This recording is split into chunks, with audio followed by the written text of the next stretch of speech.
You guys, I got a funny deer hunting story to tell you. This happened last year. So my hunting camp is roughly about an hour away from my house. So what I'll do is I'll load the side-by-side up the night before on my car trailer, and that way I can just get in it and go. So give you a bit of an idea, I'm in my Dodge Ram. It's a red Dodge Ram 2500. I usually either have my tonneau cover on it or a gray grandpa not bed cover, but camper top. So it's a red truck with a gray camper top. So it's a little bit different. It's not collar matched. I got it for free off Facebook Marketplace. So that gives you a little bit of context of what my truck looks like. Bright red 4-door Ram 2500 with a gray.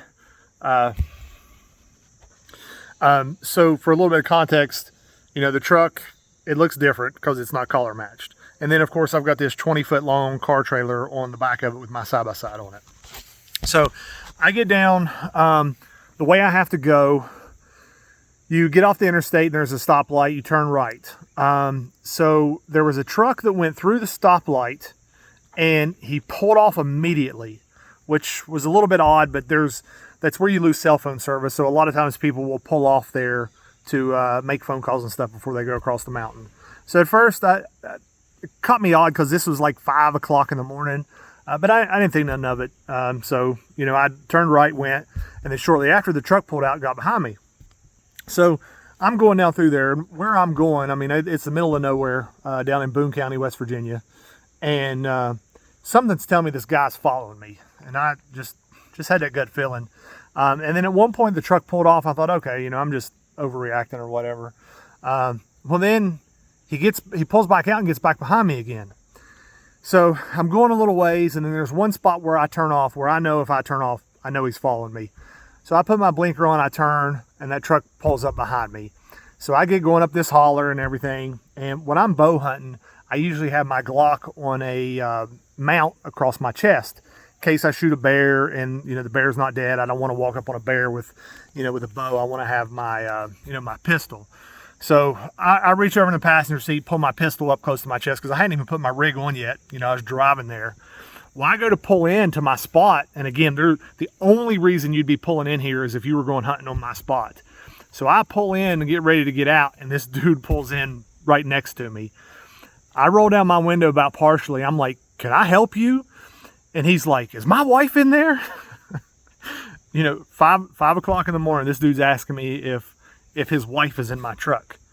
I said, dude, I was like, no. I was like, your wife is not in here. I don't know who you are. I'm going hunting.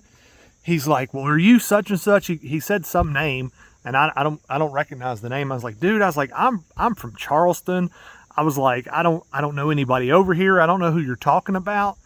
He's like, well, I've heard my wife's been running around with you. I'm like, dude, I was like, this whole time I've got my pistol in my hand with my window about halfway pulled down.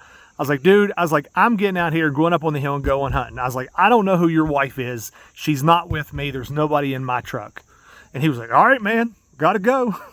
Apparently this dude's wife had been running around on him. He claimed that my truck matched the description of some truck that some guy she was running around with him on. So if you're that guy that's running around with this dude's wife that has a red Dodge Ram, be careful. It's been a year, so I don't know if I don't know if anything ever happened to that because that's the last I heard of it. But I got home and told my wife, I was like, hey, just so you know, I was running around with somebody else's wife this morning, and she just laughed. But yeah, that's kind of some of the stuff I get into whenever I'm hunting. I'm just trying to have a good day in the woods, and some dude's trying to accuse me of having his wife with me to go hunting. So let me know down in the comments if you guys have ever had something crazy like that happen, if you've ever had somebody follow you in the woods. Let me know.